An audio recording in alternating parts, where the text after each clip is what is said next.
자, 우리 월문타 Q&A와 관련돼서 오늘 이런 얘기를 한번 해보도록 할 겁니다.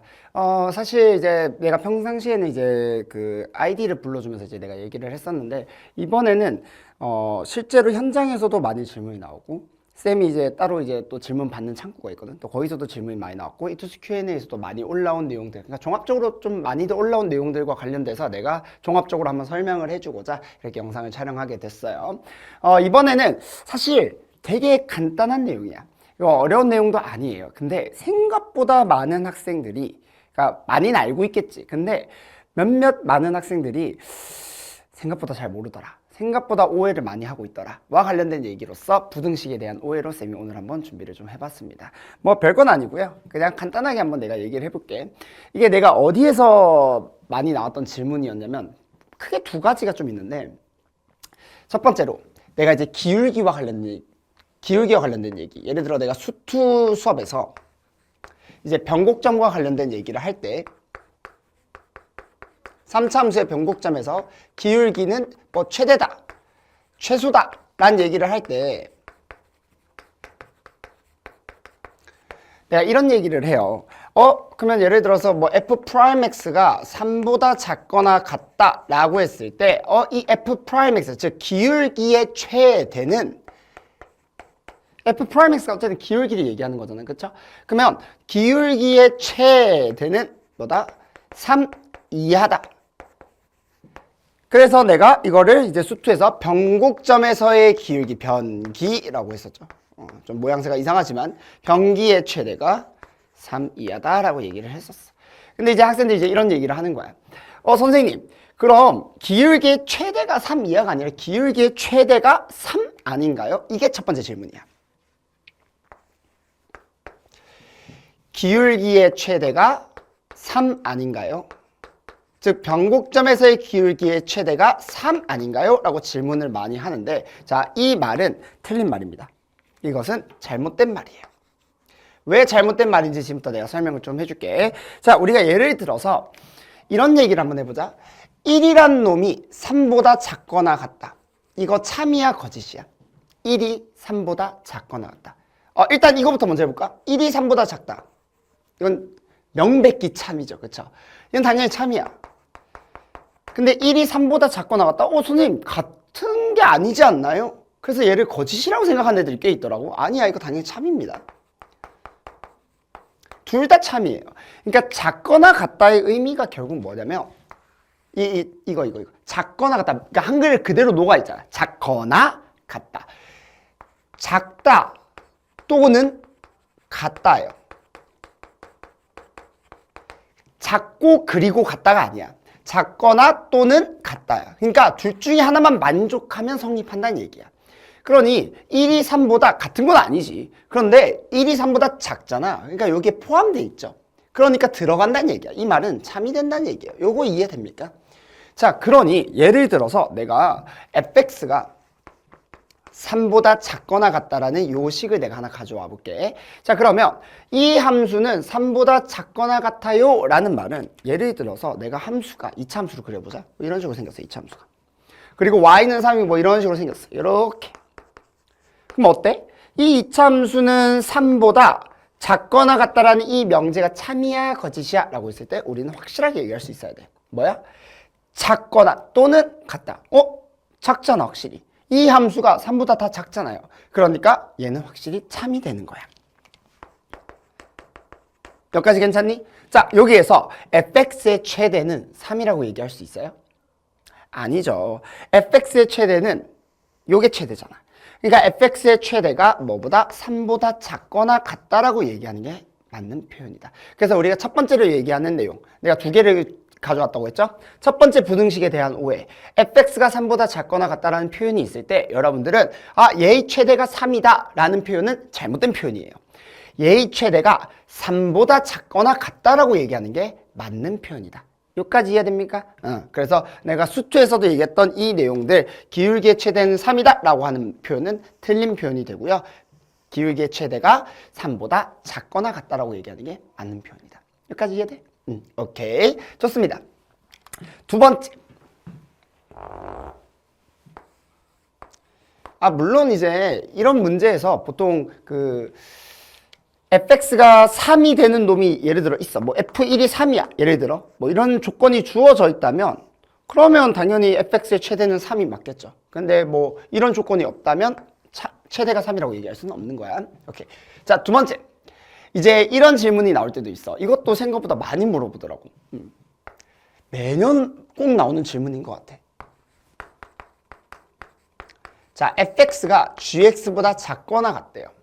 자, 모든 실수 x에 대해서 fx가 gx보다 작거나 같다. 자, 그랬을 때 이거 실제로 시험 문제에서도 이런 표현들이 많이 들어가 있거든. 여기서 실수한 애들 진짜 많아. 자, 선생님, 얘가 항상 성립하는 부등식이잖아요. 맞아. 그래서 우리가 이제 항상 성립하는 등식을 항등식이라고 부르고 항상 성립하는 부등식을 항부등식이라고 부르진 않지만 어쨌든 간에 항상 성립하는 부등식이라고는 합니다. 근데 얘가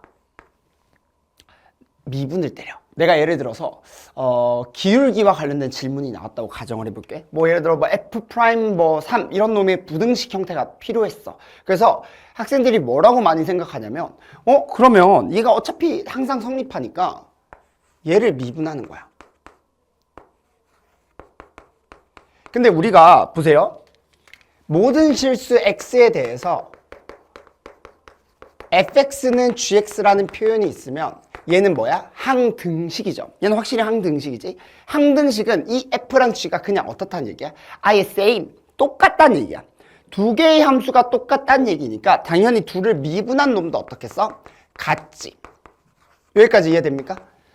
당연하지. 둘은 똑같은 놈이야. 너랑 나랑 같아. 아예 같은 쌍둥이야. 그러면 둘을 미분해도 같은 거야. 왜? 같은 놈을 미분한 거니까. 여기까지 이해돼? 아예 똑같은 애라면 먼 짓거리를 하더라도 다 같아요. 적분을 하더라도 같고요. 미분을 하더라도 같아요. 무조건 다 같을 수밖에 없지. 자, 그런데 여기에서 오해가 생기는 게 얘는 항상 성립하는 부등식이잖아. 그럼 마치 얘를 항등식처럼 생각을 하는 거야. 자, 이건 완전 다른 얘기예요. 항상 성립하는 부등식은 gx랑 fx가 같은 게 아니야. 그치? 그냥 gx가 fx보다 큰 것뿐이지. 근데 얘를 미분해도 같다라고 생각하는 애들이 되게 많아요. 자, 이것도 틀린 말입니다. 이거 잘못된 말이야. 자, 이것도 질문이 많이 나와서. 그러니까 미분이든 적분이든 부등식에서도 똑같이 성립되나요? 아니죠. 예를 들어볼게. 예를 들어서 함수가 이렇게 생겼어. 그게 g라고 해보자. 괜찮아? 그 다음에 요거를 f라고 해보자. 요거.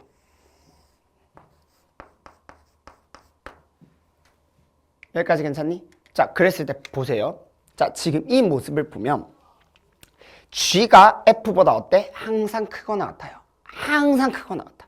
그런데 얘를 미분을 해보면 이놈의 기울기를 한번 비교를 해보자. 기울기를 비교했을 때 여기에서의 기울기는 여기까지 괜찮아? 이거 조금만 더 이참처럼 그려볼게. 이렇게. 자, 여기에서의 기울기는 어때요? 양수야. 여기에서의 기울기는 뭐야? 음수야. 그러니까 확실하게 누가 더? 얘가 얘보다 더 크다고 얘기할 수 있겠지. 같은 라인에 그냥 1차 함수를 조금 더 양수 형태로 내가 그릴래. 이게 좀 더 여러분들이 보기 좋겠다. 자, 이렇게 잡아볼게요. 자, 그럼 여기서 다시 한번 보여줄게.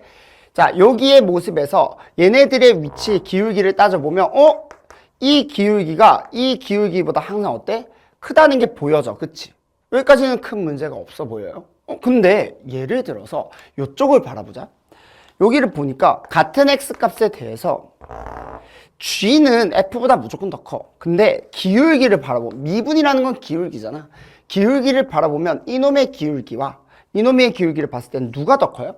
f'이 g'보다 지금은 더 커요. 기울기 값이 얘는 양수, 얘는 음수니까. 그러니까 얘가 더 크지. 그러니까 오히려 얘가 성립하지 않는다라는 거야. 여기까지 이해됩니까? 그러니까 함수끼리의 관계에서는 얘가 얘보다 더 큰 건 맞지만 뭐다? 도함수에 대해서는 똑같이 성립하는 건 맞다? 아니다? 아니다. 미분에서는 부등식이 그대로 성립되지 않는다. 이건 마찬가지로 적분도 똑같은 얘기가 되겠죠. 그래서 오해하면 안 된다. 이런 형태의 식이 나왔을 때 여러분들 이렇게 적어서 실제로 이렇게 적은 다음에 푼 친구들이 있어. 답이 나온 친구들이 있어. 그거 잘못된 거야. 이거 올해 올해니까 26학년도야. 3모 15번 있죠. 이렇게 푼 친구들 되게 많아. 15번이 아니라 14번이다. 쏘리. 14번. 나도 이제 헷갈린데 기억이 안 나네. 며칠 전에 친 건데, 그쵸? 14번 문제를 어떻게 푸냐면 거의 부등식이 나와 있거든. 그 부등식을 양변에다 그대로 미분 때린 애들이 있어요. 그래서 부등식을 그대로 미분을 때려서 풀었대. 근데 답이 나왔대. 근데 이게 맞는 풀인가요? 라고 질문한 친구도 있단 말이야. 아니에요. 물론 이 부등식을 평균값 정리를 이용해서 미분을 하는 건 괜찮아. 그건 이제 다른 풀이야. 이거를 그대로 미분하는 건 잘못된 풀입니다. 그래서 부등식에서 미분 때리는 건 잘못된 거니까 오해하시면 안 됩니다. 알겠죠? 이것도 되게 많이 나오는 질문이고요. 당연히 이거는 이제 안 할 거라고 믿지만, 이런 실수를 안 할 거라고 믿지만, 혹여나 그냥 방정식이 있어. 그냥 방정식은 뭐야? fx랑 gx가 같도록 하는 뭘 찾는 거죠? x를 찾는 거다. 그쵸? 얘는 이 함수랑 이 함수가 같다는 얘기가 아니야. 그러니까 얘는 f랑 g가 그냥 아예 똑같은 함수예요 라는 얘기지만, 얘는 f랑 g가 다른 함수인데, 예를 들어서 다른 함수지만 둘이 같도록 하는 위치가 있잖아. 그치? 그걸 찾으세요 라는 얘기야. 근데 이거를 당연히 이렇게 적는다는 건 말이 안 되죠. 기울기가 같은 x값이랑 요 두 개가 같은 x값은 당연히 다른 얘기라는 거다. 말 같지도 않은 얘기예요. 됐습니까? 왜냐면 둘의 교점에서의 실제 기울기는 어때? 다르잖아. 기울기는 실제로 다르잖아. 이해됩니까? 그래서 이것도 말이 안 된다. 오직 어디에서만, 항등식에서만 똑같이 성립된다라는 것만 여러분들이 알고 계시면 됩니다. 이 부등식과 관련된 오해들이 꽤나 많아서 쌤이 오늘 두 가지로 한번 정리를 해봤고요. 혹여나 또 여러분들이 또 헷갈리는 부분들, 부등식과 관련돼서 나 이거 좀 헷갈려요 하는 것들 있으면 질문 올려주시면 쌤이 그와 관련된 내용들 또 정리를 해줄게. 일단 지금 쌤한테 온 질문들, 애들이 좀 헷갈려하는 부분들은 요 두 개가 끝이다. 오케이? 좋습니다. 그래서 우리 Q&A는 여기까지 해보도록 하겠습니다. 영상 여기서 마치도록 할 거고요. 여러분들 오해가 좀 해결되기를 바랍니다. 여러분들 안녕.